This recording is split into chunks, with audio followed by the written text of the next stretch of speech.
mga guys, maghihinay kayo kapag malaki yung bahay nyo. Hindi nyo ba alam?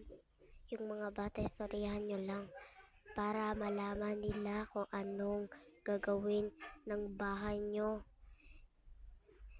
At itong bahay na ito, parang may nayayaman na ito.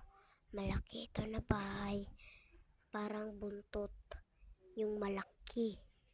So sabi nila, yung nagtrabahante dito, malaki daw yung bahay na ito. So hindi talaga ako magkukumpiyansa. Kasi itong bahay na ito, may nagpupuya si Yoyo. At ito, Pinoyan lang namin to. Si Yoyo, nawala na daw dito.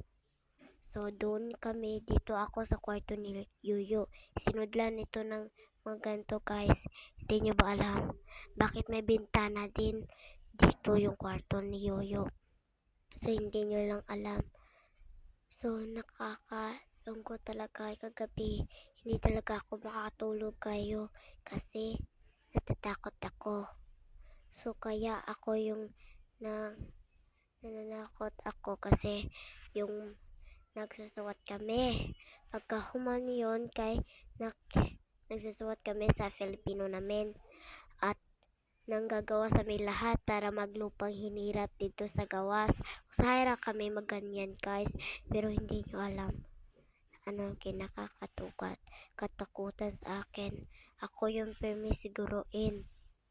I think ko naman si Yoyo ay ma-angel, pero I think ko bakit akin sinabi lang angel kasi mahadlok ako kapag sinabi ko yung bad kasi dadamayin ako. So, bakit lang tinatawag ko na lang angel para hindi ako dadamayin. So, kanina, nagsusuot kami sa Filipino. At yung Filipino namin, magagawas may lupang hinirap dito sa stage sa Hirame. Pero, pagbalik namin sa eskwelahan namin, may nakakita akong sa aking notebook. Hindi talaga ako makatigilan kasi kinakatakutan ko to. Yung nagsuot kami, nawawala yung suot ko at tinitingin ko sa lahat ng aking mga notebook. So nandun sa GMRC, mukhang may nagpuyo dun din sa table ni ma'am. Yung pangalan daw niya ay sinasabi lang ni Ma'am Hazel, ang pangalan daw ay Nanay. So, kinakatutan ko. So, comment lang kayo guys para sa part 2.